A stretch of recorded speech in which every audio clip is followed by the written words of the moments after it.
programa de hoje estaremos recebendo a visita da senhorita Fabiana e da senhora Áurea Nakaoka.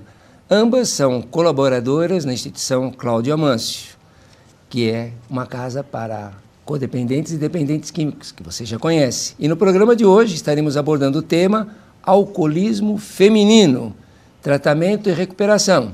E aqui hoje nós vamos encontrar mãe e filha. Mas, antes de iniciarmos o nosso programa, vamos escutar a palavra do nosso amigo e pastor Getúlio. Voltamos já.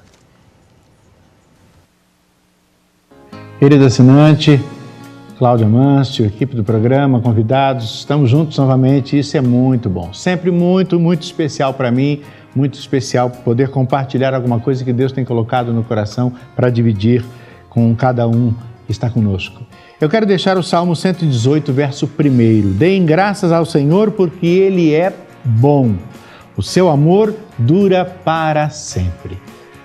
Pode parecer até meio utópico para você pensar em alguém bom. Nós vivemos dias em que as pessoas não são confiáveis, em que as instituições perderam credibilidade. Nós vivemos dias em que quem está mais perto da gente parece que está pronto para nos trair. Mas o salmista, ele é autêntico, genuíno, verdadeiro e sincero quando ele diz: deem graças ao Senhor, porque Ele é bom. Deus é bom. Aí você me diz: mas por que tanta coisa ruim na minha vida? Por que tanta luta? Por que tanta coisa ruim no mundo? Por que tantas dificuldades, tantas coisas naturais acontecendo? Por que tanto sofrimento no planeta? E por que eu não cheguei onde eu quero chegar?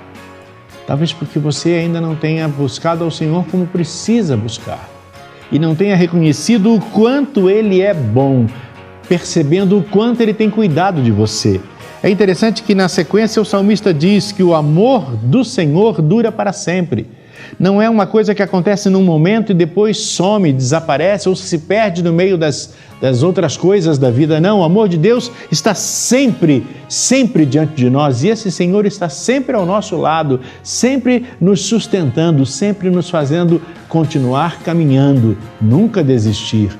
Lembre-se de que Deus é bom, confie na bondade de Deus, acredite nele. As pessoas podem até te decepcionar com certeza, as instituições vão falhar, mas Deus não erra, Deus não falha, Deus não decepciona aqueles que olham para Ele. Deus merece toda a sua confiança, toda a sua credibilidade. O amor que Ele tem por você dura para sempre. Não importam os caminhos que você já trilhou, esteja trilhando ou venha a trilhar, tortuosos, difíceis ou amargos. Deus ama você, independente das circunstâncias. E Ele quer ajudar você a ser uma pessoa a cada dia melhor, a cada dia um novo vencedor, com um novo futuro e uma nova esperança. Que Deus te abençoe.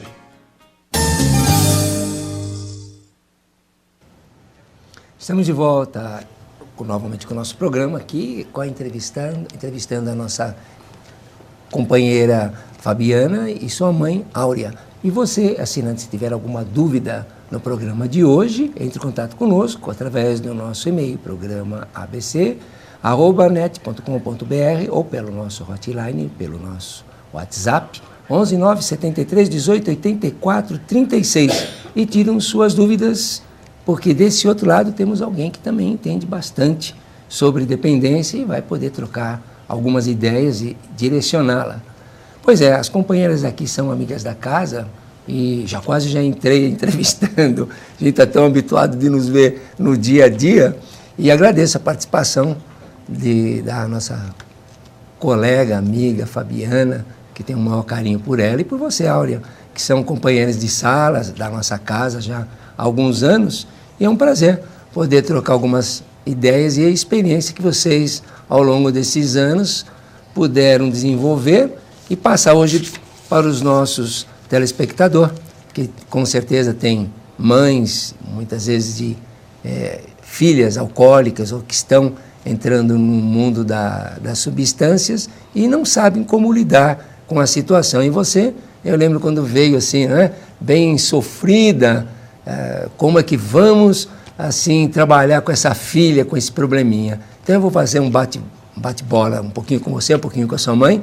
Mas conta para nós, Fabiana, com que idade você começou, teve as suas primeiras experiências, não sei se é com álcool, com alguma outra substância além do álcool?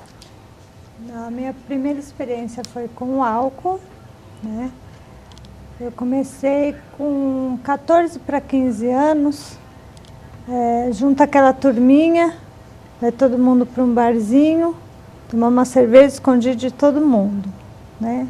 E é assim que começa. Depois você começa a ir em festinhas que tem o álcool, em ambientes que tem o álcool. E como é uma doença progressiva, você vai aumentando as doses, você vai elevando, né, a dosagem até que você perde o controle totalmente. Mas já assim, aos 14 anos, você demonstrou, assim, demonstrava ou você tinha um prazer fisiológico, era assim, alguma coisa por modismo, por estar no grupo, o grupo está fazendo as mesmas coisas, vou acompanhar as coleguinhas? Então, eu comecei porque o grupo que eu estavam fazendo uso da bebida. Então, para mim não ficar para trás, eu comecei a fazer o uso também. Porém, eu gostava muito. Eu achava bonito. Você achava bonito beber? Achava bonito, achava que já era adulto e comecei a fazer uso. Você fumava nessa época ou aprendeu a fumar? Aprendi, fumei, fumava.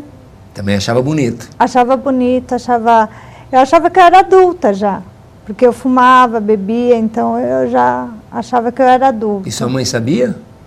Que eu fumava, sim. Que eu bebia, não. Que eu bebia foi depois de um tempinho aí que ela...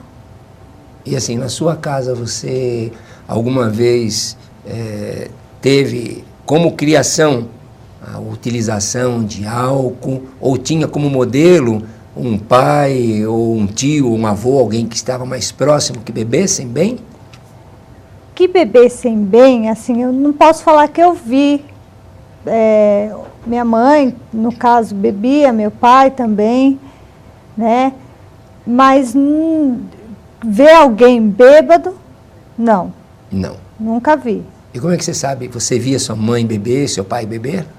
Eu via, mas eles não mudavam, né? Não cambaleavam, não falavam mole, não mudavam o jeito de agir. Então eu via que estava normal. Eles bebiam e ficavam normal. Com a idade de menos de 14 anos, você não bebia, não acompanhava na sua própria casa, então algum aperitivo? Não. De eu tomar em casa, não. Depois desses 14 anos, quando minha mãe ficou sabendo que a gente saía, bebia um pouquinho, como tinha álcool em casa, eu tomava junto com eles. Então vamos perguntar para a sua mãe. E aí, Áurea? O que ela presenciou na cultura do ambiente familiar, nessas coisas de almoço, de fim de semana? O que você pode nos falar em relação ao seu companheiro e a você mesmo, que ela lembra de vocês beberem? Então, na nossa casa tinha uma cultura de álcool, sim. A gente tomava cerveja normalmente, a minha família toda, em casa mesmo. A gente fazia as refeições tomando cerveja, normal, para mim, normal. Eu fazia parte de uma família que tinha essa cultura e não via nada demais nisso. Quando ela começou a ficar mocinha, gente, com 14 anos, quando ela diz, isso eu vim saber aqui, no grupo, que ela começou a fazer uso com 14 anos. Eu mesmo me surpreendi. De que jeito? Era assim: mãe, vou fazer trabalho na casa de uma amiguinha, como vinham às vezes na minha, só que na minha não tinha o uso de álcool para elas, quando elas vinham em casa fazer um trabalho. Na casa de algumas meninas que iam, não tinha vigilância de mãe, então ficava por conta de empregada, e era nessas ocasiões que elas se reuniam mais para fazer uma foliazinha e para tomar alguma bebida alcoólica. Isso eu vim saber aqui. Com 14 anos, eu nem imaginei que ela chegasse perto. Aí foi a coisa num crescente. Quando ela ficou mais, com mais idade, ela tomava realmente junto com a gente. Muitas vezes também eu ia buscar, a gente sempre esteve muito próxima, muito juntas. Eu sempre levei a escola, fui buscar até na faculdade, levava para passeios, para eventos delas, ela mais as amiguinhas, ia buscar. E muitas vezes, quando ela começou a trabalhar, eu ia buscá-la no trabalho e era normal para mim a gente tomar um chopinho juntas. Você, então, assim, na adolescência dela, praticamente você não a viu passar mal, não teve que correr com ela em um pronto-socorro, ou ela passar, vomitar, coisas parecidas, que desse sinalizações mesmo, que estava abusando do álcool? Não, nessa fase não. Aí, conforme ela foi abusando mesmo, aí sim. Aí em que idade vários mais ou menos eventos que você lembra? Olha, o que me marcou muito foi na época da faculdade. Ela fazia faculdade, eu trabalhava fora, chegava, levava ela para a faculdade, ia buscar, ela estava normal, tudo. Até que um dia eu percebi que ela estava alterada. Caramba, que diabo aconteceu, né? Deixei na porta da escola. Aí eu fui na faculdade saber, nos 3 primeiros meses ela tinha entrado em aula 2 vezes apenas. Eu deixava ela num portão, ela saía no outro portão com uma turminha e ficava num barzinho. 11 horas da noite ela estava de volta. Lá para mim estava tudo normal. Você manipulava bem, Fabiana? Manipulava. Você já sabia, aprendeu a manipular com que idade? Não, então, a gente vai criando esses mecanismos.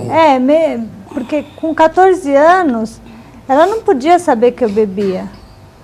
Então, eu já tinha que dar uma maquiada no negócio, né? Para ela não perceber que eu bebia.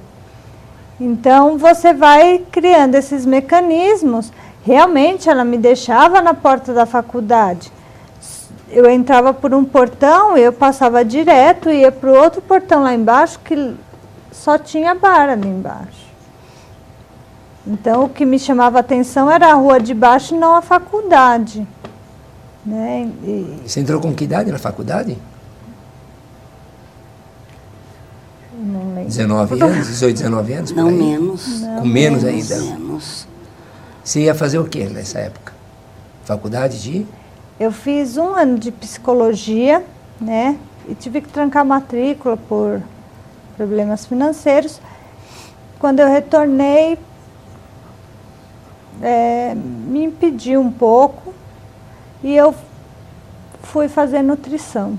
Mas aula que é bom, você não entrava praticamente, segundo a sua mãe. Não, de psicologia eu entrava, assistia as aulas, gostava pra caramba. Assistia mesmo. Agora, de nutrição, eram poucas. A aula de psicologia de nutrição eu gostava, ficava a aula toda, mas as outras aulas... Você, já nesse processo, você percebia que você estava tendo um interesse maior pelo álcool, que já estava trazendo alguma consequência meia séria para você, em relação mesmo aos estudos ou ao ambiente familiar? Não, até nessa época eu não pensava assim, está me prejudicando nos estudos. Eu achava que era normal, porque eu via tanta gente lá, né?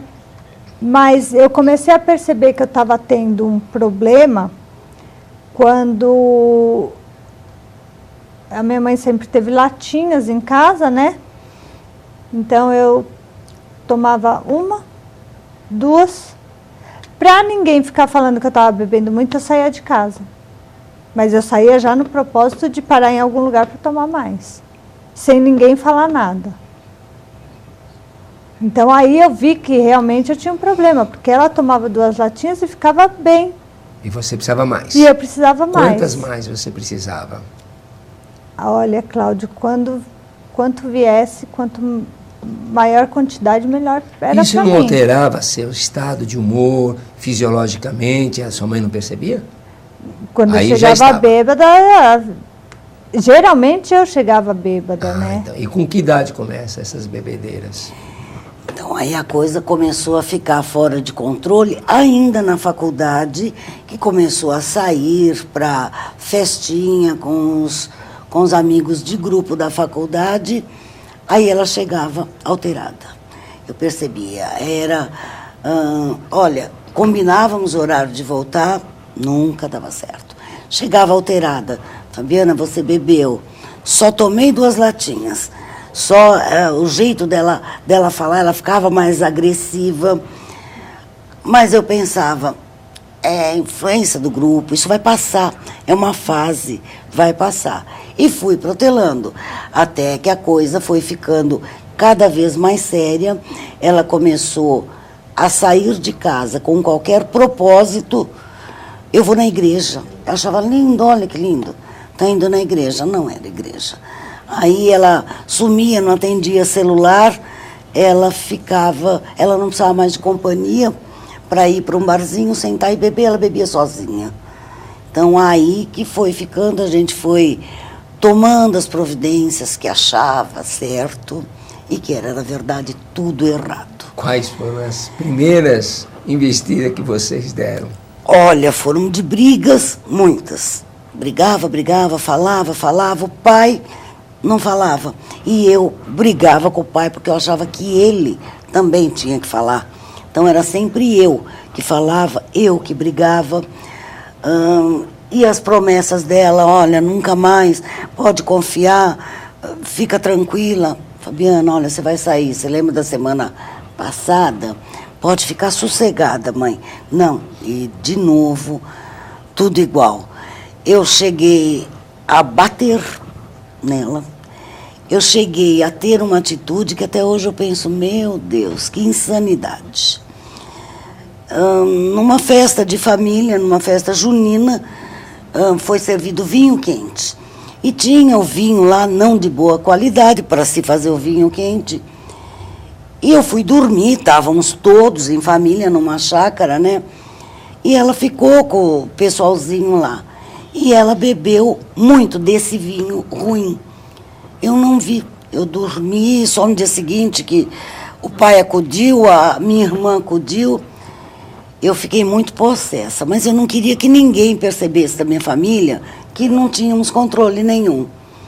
Lá ela dormiu o tempo todo, quando chegou em casa, eu peguei tudo, aí sim ela vomitou, passou mal, peguei tudo que tinha de bebida alcoólica, sentei ela na mesa, falei, agora você vai tomar tudo que tem em casa, olha só, que insanidade.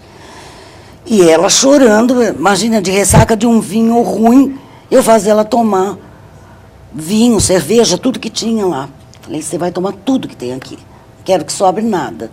Até que meu marido interferiu, falou, tá ficando louca? E assim foi, a gente foi numa insanidade total. Eu não admitia, eu não queria acreditar que eu não pudesse ser capaz de dominar esse vício. Na sua família não tem ninguém que bebesse assim compulsivamente? Teu pai, ou pai, no caso o avô paterno, ou avó, o avô materno, tios, irmãos seus? Tios até tinha, sim. Tio por parte do meu marido, tio por parte da minha mãe também, que chegavam a perder o controle. Mas não que a gente tivesse contato permanente nessa época. Em termos dos avós, não? Mas, paterno e materno? Não. E nem não. Vocês, no caso, o pai? Não, como eu te disse, a cultura de casa era... Era beber, mas sem perder o controle. Isso, sem perder o controle. O pai algumas vezes exagerou um pouco, mas eles nem chegavam a perceber. Aí era eu que brigava, que discutia, com enfim, o pai.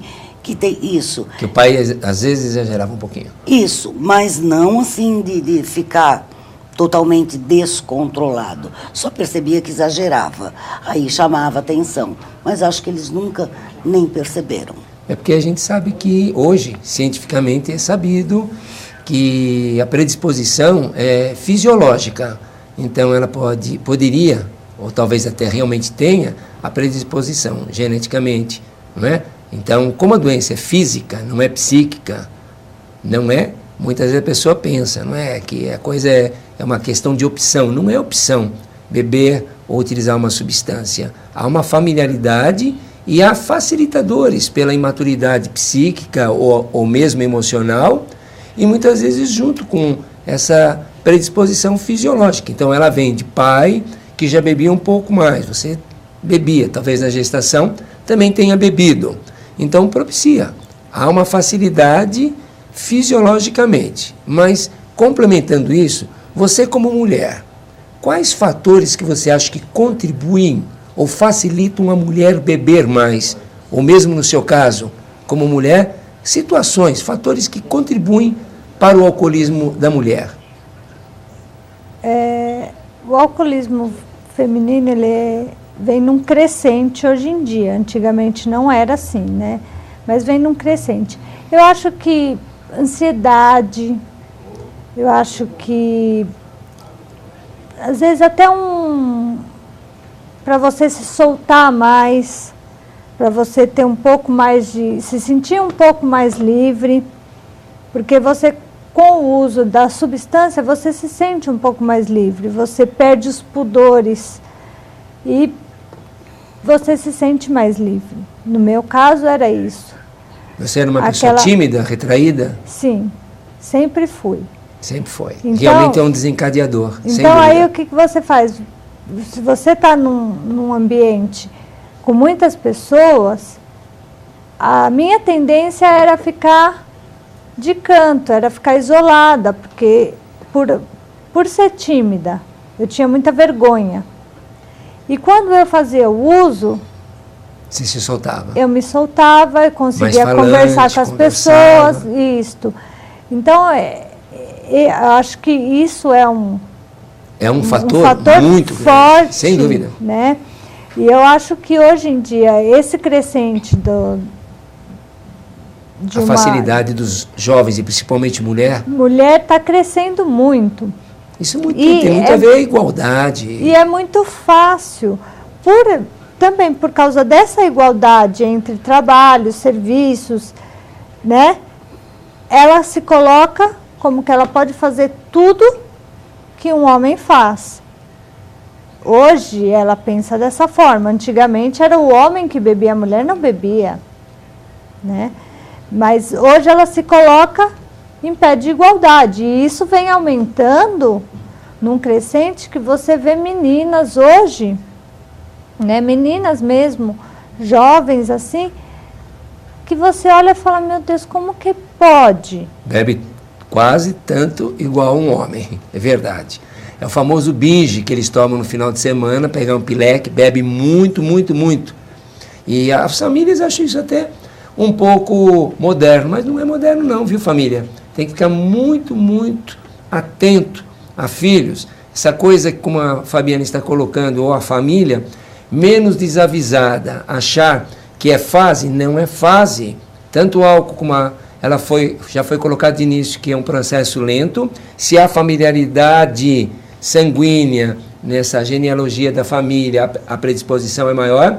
Se a pessoa tem essas dificuldades, como ela está colocando, que é um fator da vulnerabilidade, é um fator de desproteção, que é ser tímido, ser ansiosa, uma pessoa retraída, uma pessoa que às vezes tem mais uma estima um pouco menor, bebeu, vai se sentir realmente solto. Então a família não pode achar que é coisa que passa, não é? Não passa. É mesmo que nem um cigarrinho, tem manhã, passa, não passa nada. Papai e mamãe, quando sabe que o filho está abusando, ou é do álcool, pegou uma substância psicoativa, na hora procura um especialista.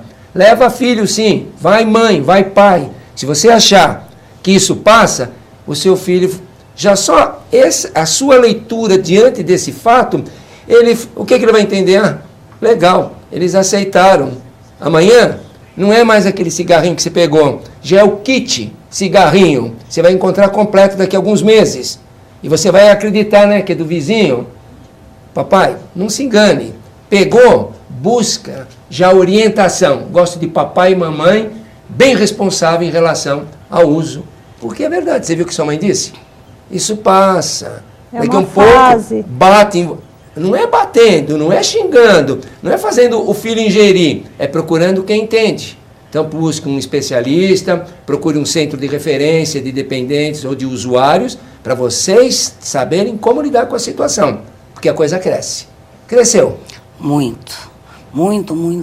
A gente ficou... E você chegou a adoecer, ficar emocionalmente muito estressada, depressiva, chorou? Muito.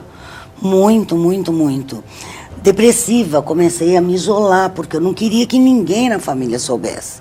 Até quando faz 5 anos e 7 meses, exatamente hoje, que ela está sem o uso do álcool. E em casa também nunca mais teve. Desde o primeiro dia que passamos em consulta, chegou em casa, acabei com tudo. Até vinagre, álcool de limpeza, nada disso tem na minha casa. E é para sempre. Porque a gente sentiu mesmo quanto a gente demorou, quanto tempo a gente perdeu procurando resolver a situação sem que ninguém soubesse. Há 5 anos, 7 meses que eu estou no grupo de apoio, que ela está também no grupo de apoio, que ela está abstêmia. Eu só tive coragem de contar, revelar para minha família o ano passado. Ficamos 4 anos, eu mentindo, quando eu ia para a sala de família, inventava uma outra coisa qualquer. Não, estou fazendo um curso. Você tinha vergonha? Tinha. Eu cheguei vergonha no grupo... dela ou vergonha de ser mãe de uma pessoa que utilizava? Raiva dela e vergonha de ser mãe de uma pessoa que utilizava. Eu cheguei no grupo, assim... Mas você se culpava por isso? Não. Não? Pior, eu acho que era pior ainda, porque eu não me via. Eu não me via com culpa na situação. Eu culpava ela. Eu culpava o meio, os amigos dela, entendeu? Mas eu não sentia culpa. Quando eu cheguei no grupo de apoio, na sala de família, quando passamos por consulta, eu carregava um lixo emocional tremendo, que era ódio, rancor, vergonha, raiva de estar ali. Eu não entendia como é que o grupo podia me ajudar, gente. Mas você vai contar já como o grupo pode ajudar. Voltamos já.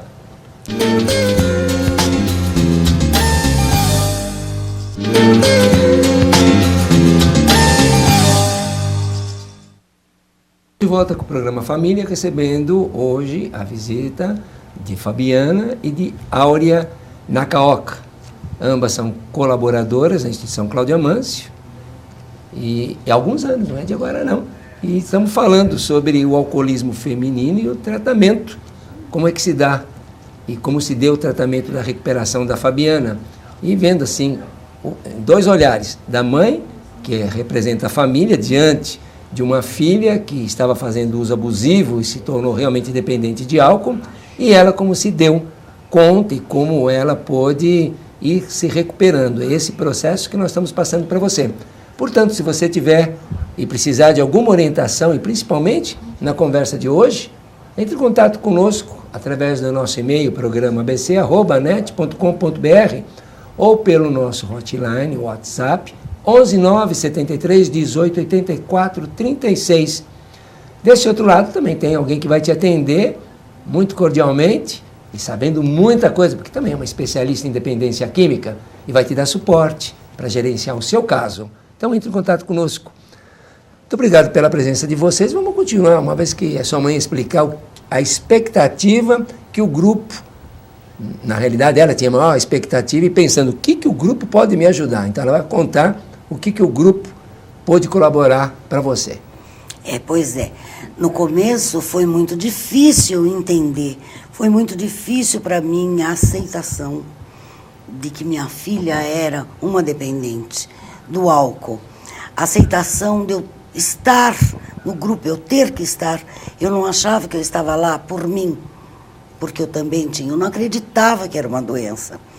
Então, eu, muito tempo, continuei achando que eu tinha que frequentar o grupo por causa dela. No começo foi bem assim mesmo. Um dia ia eu, o meu marido, na ocasião minha sogra, morava com a gente e estava doente, era acamada. Então a gente se revezava. Um dia ele ia com ela e outro eu ficava com a minha sogra. No outro dia eu ficava com a minha sogra e ele ia. Mas eu ia... eu não queria partilhar, eu não queria falar da minha situação. Eu tinha vergonha, medo que alguém me reconhecesse lá no grupo, que eu pudesse encontrar alguém conhecido, então eu tive uma resistência muito forte. Tanto é que você demorou todos esses anos para falar para a família. Demorei 4 anos. E falei assim, numa situação, porque todo mundo começou a estranhar. Olha, eu não quero mais contato mesmo com a gente. Eu não frequentava mais nenhuma festa de família, nada, nada, nada. E eu não dizia por quê. Inventava uma desculpa e estava tudo certo. Então essa é uma das consequências que o alcoolismo dela trouxe para a família. Foi. Quais mais você poderia pontuar? Depois eu vou perguntar para você. A nível familiar, social, olha, familiar já é um desgaste na saúde física, psíquica, emocional. Social, já deixou de participar de eventos da própria família e omitir, não compartilhar. Quais outras situações que foram causando, então, o uso da Fabiana? Muitas, um distanciamento até dela mesmo. Como eu disse, eu tinha raiva dela. Cada vez que eu olhava, poxa vida, que situação, né, que ela envolveu a gente. Então não é só ela prejudicada. Era uma coisa doida mesmo, era um lixo emocional mesmo, muito grande, que foi difícil eu me livrar.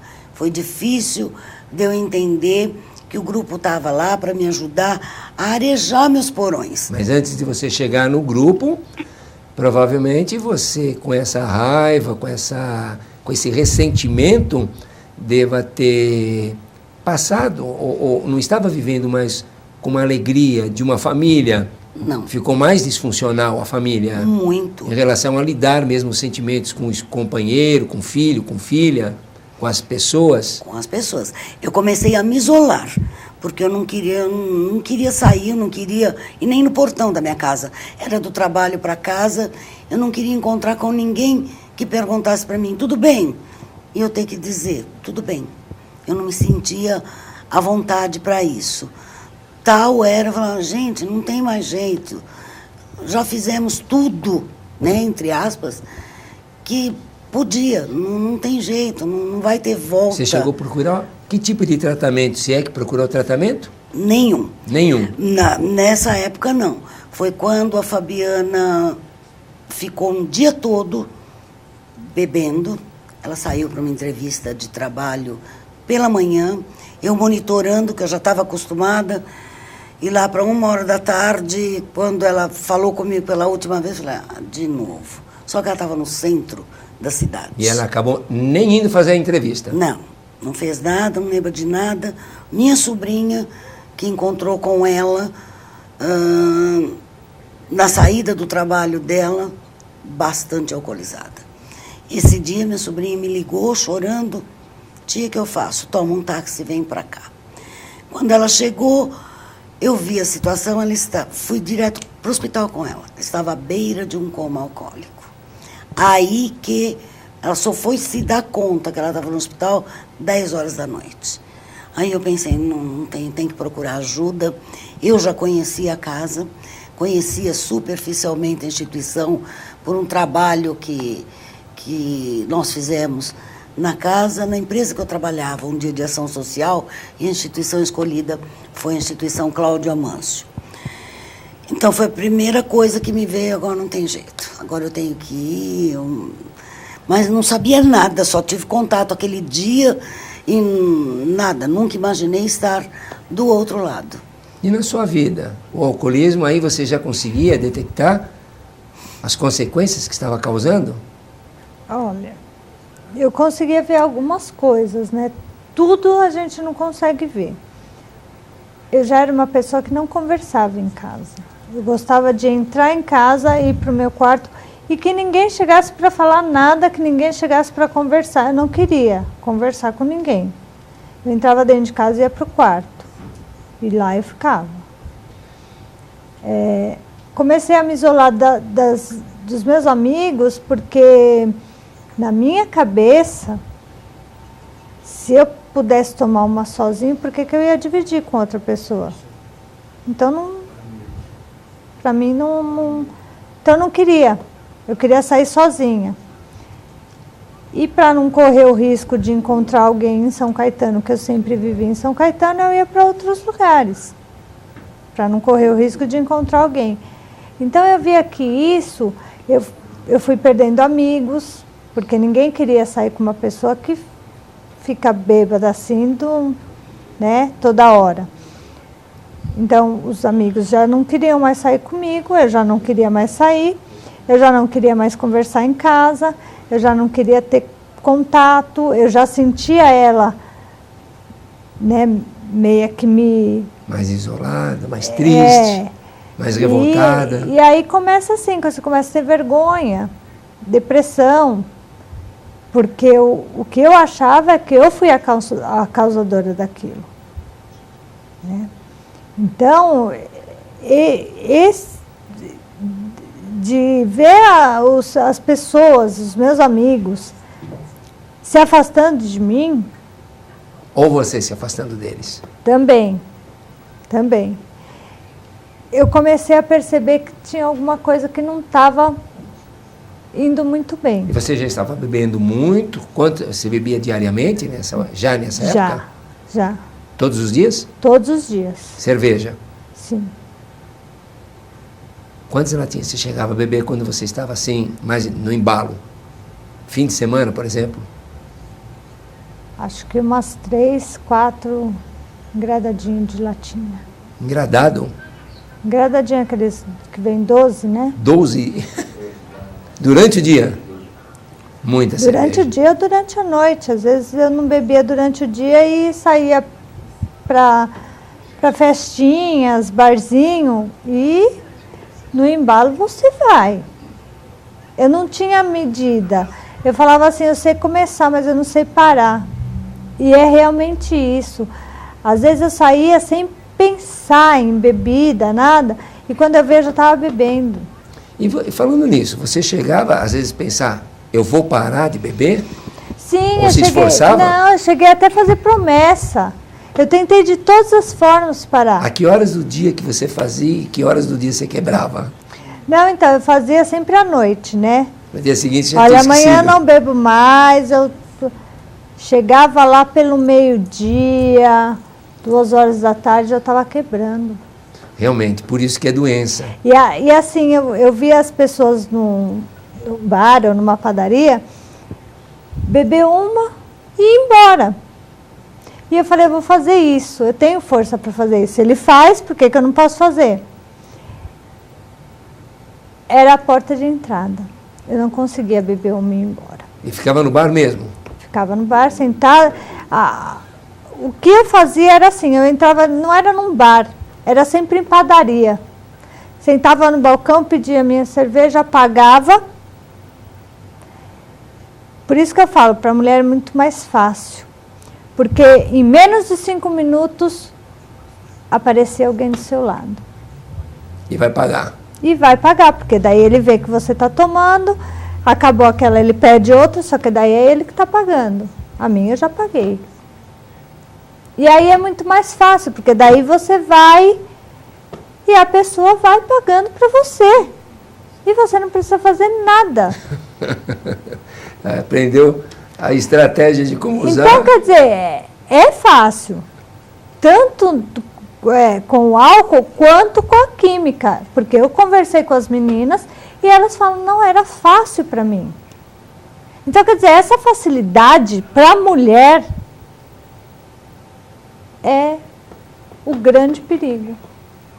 E assim, dá para se identificar hoje uma mãe, uma família, quando a filha já está entrando nesse processo, já está abusando? Tem algumas deixas que você poderia colocar? Então, eu consigo mais ou menos que identificar. Né? Às vezes até por uma conversa com a pessoa, quando eu vejo que ela dá alguma palavrinha que ela fala, às vezes eu falo, ixi, essa daí já está se encaminhando. Por exemplo, que tem mamães aqui assistindo o programa. Então, quando, por exemplo, assim, às vezes eu estou conversando com uma pessoa e a pessoa fala assim, ah, não, mas é que eu fui na festa aquele dia, nossa, eu fiquei bêbada, né? Final de semana passado também fui numa festa e fiquei bêbada. pode ter certeza que está se encaminhando ou já está. Ou já está, com certeza, porque senão não ficaria bêbada. Ou ficaria bêbada uma vez e na semana seguinte você não iria fazer. Eu fazia porque eu já estava lá. Já estava no processo. Já estava no processo, já estava enterrada ali, né? Mas a pessoa, quando está conversando com você, falar que uma semana ficou extremamente bêbada, na outra também, não, aí já está no é processo. demais, é isso mesmo, é verdade. E assim, você percebia, ou você, como mãe, você tinha, me parece, preconceito em relação a sua filha usar. O que os outros vão pensar, tinha até preconceito também de procurar um grupo, procurar ajuda. Também. Você acredita que tem muitas famílias que não procuram ajuda por ter vergonha? São preconceituosas? Que, por exemplo, você via que a sua filha estava utilizando. Por isso que eu disse ao telespectador, o filho pegou a maconha, não é coisa que passa. Não é, está bebendo, passou mal, não é coisa que passa. Tem que procurar um profissional. Para o filho saber que os pais estão preocupados e que os pais vão estar atentos e vai cobrar. E o filho quer essa cobrança. E ele espera essa cobrança. Porque se a família achar que isso passa, não vai passar. Então, em termos de preconceito, tanto para uma como para outra, não é? Você percebe, como a pessoa que bebia, que existe preconceito, socialmente falando? Você se sentia assim, estou bebendo, se via assim de forma mal vista, ou que as pessoas poderiam dizer a ti? Como é que você via isso? Geralmente, quando a sociedade mesmo colocou um jeito da mulher ser, né? E eles não viram que a mulher está mudando com o tempo e continua nesse mesmo pensamento. A mulher tem que ter certas atitudes na sociedade, ela tem que ter um jeito de estar na sociedade, coisas que ela não pode fazer, coisas que ela deve fazer por ser uma mulher. E esse negócio de a mulher beber dá uma certa... Como que eu vou falar? Você não é bem vista.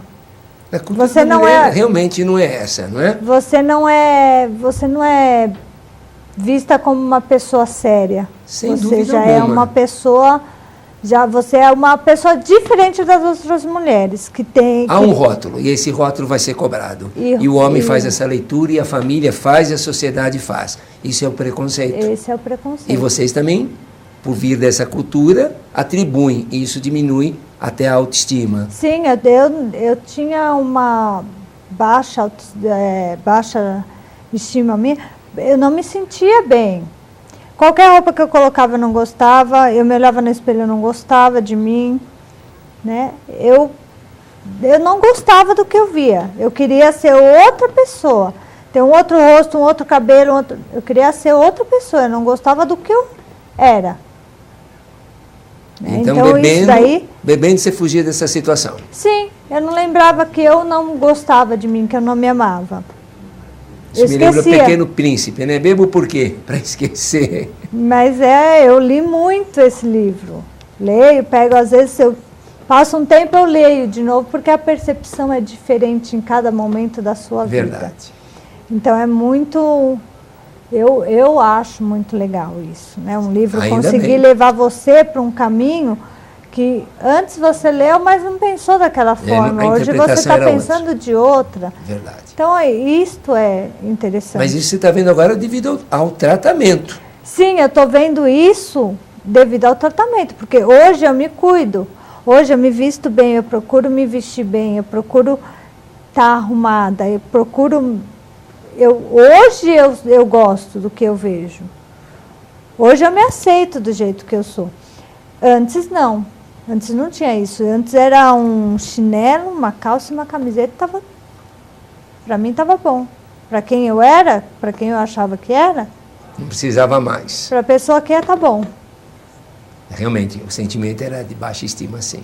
E você, em termos desse preconceito? Porque se você resistiu todo esse tempo, essa dificuldade de chegar num grupo foi muito grande.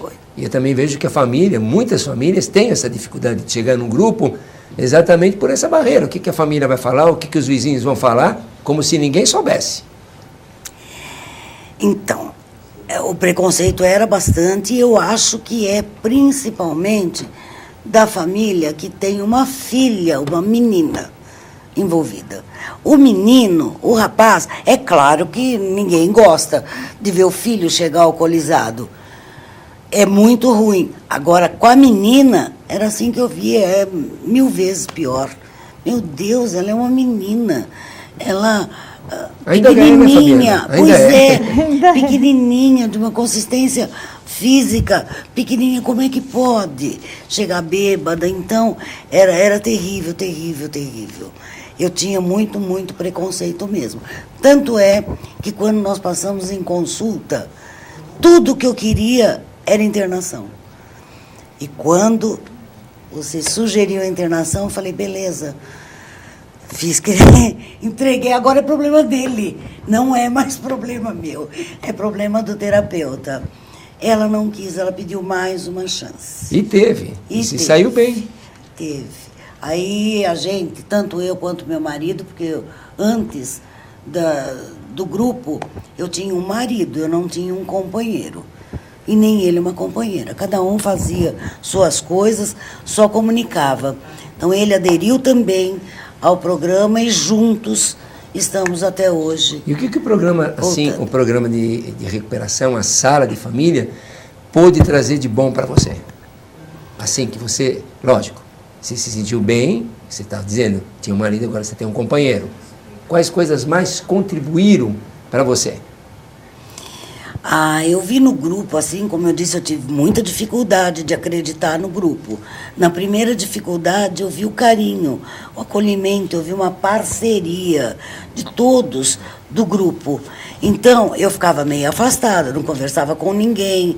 A partir daí, eu comecei a me entrosar e as coisas começaram a caminhar.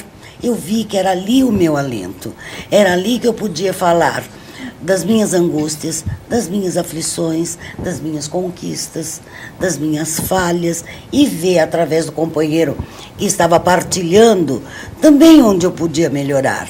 Era um caminho que ele já tinha percorrido. Então, assim foi que eu me entrosei. Encontrou mais facilidade. No grupo, Fui também aprendendo que eu devia também, que era um egoísmo da minha parte, eu não passar pro grupo as minhas experiências, as boas, as ruins, também era a minha história, também era uma estrada que eu percorri e que podia também ajudar outras pessoas. Que é o que você está fazendo até hoje. O ato que eu estou fazendo até hoje. Aí eu fui me soltando e fui encontrando no grupo um novo sentido de vida. É com eles que eu estava junto, é com eles. Eu vi que a recuperação não é só tristeza. Nós temos também momentos brilhantes, momentos maravilhosos de confraternização, de amizade mesmo. Fabiana, dentro disso que sua mãe está falando, o que você encontrou no grupo? Olha, a primeira coisa foi assustador, porque eu era a única mulher na sala. Quando eu entrei na sala... Naquele momento, né? Porque é muito cíclico. Sim, eu só vi homens, garotos, e eu era a única mulher na sala, então eu fiquei meio assustada, né? Isso naquele dia ou depois você já viu outras mulheres? Porque não, depende do dia. Naquele dia eu era a única mulher na sala. Sim. Então aquilo me assustou um pouco. Eu acho que é até por isso que é difícil ver. Não é difícil hoje ver, mas é a minoria. Sem dúvida. Mulher é a minoria que procura Então, assim, quando você... Já por você assumir que você é dependente, para uma mulher já é difícil. Por causa dos preconceitos. Agora, você entra numa sala que você só vê homens, você fala, estou no lugar errado, né? Não, você estava no lugar certo. Eu estava no lugar certo, mas eu achava que eu estava no lugar errado, né? Porque eu falei assim, gente, não é para mim, é só homens. Depois, com o tempo, eu fui vendo que tinha uma coordenadora, que era mulher, e tinha mais uma pessoa que tinha entrado há 1 mês antes de mim. E foi nisso que eu me agarrei. E aí os companheiros vão vindo, conversando, nossa, você é a pessoa mais importante, te dá um abraço, te dá um beijo no rosto. E você vai pegando amizades e você vai vendo que a pessoa quer seu bem, né? Que ela não quer nada em troca. Ela quer que você esteja bem, sem querer nada em troca. E isso para mim era difícil entender, porque na rua eu tinha amigos assim, quando eu estava com dinheiro eu tinha vários amigos, quando estava sem dinheiro não tinha nenhum, né? E lá não é uma troca, ele te dá o carinho, te dá o companheirismo sem querer nada em troca. Quando eu comecei a entender isso, que estava todo mundo no mesmo barco, seguindo para o mesmo objetivo, eu tirei isso da minha cabeça, que eu era a única mulher. Várias vezes eu fui na sala e eu era a única mulher, mas eu tirei isso. Eu falei assim, vamos focar no tratamento. Perfeito. É o que eu preciso, está dentro dessa sala. Se é homem, mulher, rico, pobre, negro, branco, não importa. Está todo mundo seguindo para o mesmo caminho, todo mundo querendo ficar bem. Então eu tenho que seguir essas pessoas, eu quero ficar bem. Então eu vou seguir essas pessoas. E eu tirei isso da minha cabeça. Com todos esses anos agora. Estou aí, graças a Deus, com todas as Parabéns a ambas, tanto a Áurea como a Fabiana Nakaoka. Agradeço muito a participação de vocês e agora só vou pedir que cada uma faça a sua mensagem, você as meninas e você as mães. Tudo bem? 1 minutinho para cada uma de vocês. Tá bom, pode começar. Eu agradeço o convite, né, para estar participando. Hoje eu não tenho problema nenhum em dizer que estou aqui, muito pelo contrário. Eu tenho maior orgulho e tenho maior carinho pelo grupo, pela instituição, pelo Dr. Cláudio também, que sempre, qualquer momento que a gente precisa de uma palavra amiga, a gente pode contar. Obrigado. E quero dizer às pessoas também, a familiares como nós, que não demorem para procurar ajuda, para procurar um grupo. É como o Dr. Cláudio falou, perceba logo e corra rapidinho. Quanto mais rápido você chegar num grupo de apoio, mais fácil é a recuperação. Pelo menos foi assim que aconteceu com você. Assim que aconteceu conosco. E estará até hoje. Até hoje. Quanto tempo você disse? 5 anos e 7 meses. Parabéns e muito obrigado. Fabiana. Bom, eu gostaria de agradecer pelo convite, né, e dizer para as meninas que acham que vão se sentir mal em admitir que é uma dependente, que você tem uma doença que não tem cura, mas que tem tratamento, que você não é a única, existem várias mulheres. É vergonhoso, mas a esperança que você tem de ficar bem, de ser uma pessoa melhor, é muito grande. E a chance de você se recuperar também é muito grande. Perder a vergonha, perder a não aceitação do que você é. Seguir em frente, tem um jeito de você ficar bem, de você se tornar uma pessoa melhor. Não é porque você é uma mulher que você é diferente dos outros seres humanos. Você é um ser humano também. Independente se é rico, pobre, essa doença atinge todas as classes sociais, todos os seres humanos de uma forma geral. E você pode se recuperar. Eu sou prova viva disso. E hoje eu agradeço por ser uma dependente em recuperação, porque eu encontrei uma forma de viver diferente, leve, boa, e eu me sinto extremamente feliz com essa nova vida. Muito obrigada. Parabéns. E falar para você que hoje ela não é só a única mulher, tem mais mulheres dentro do grupo.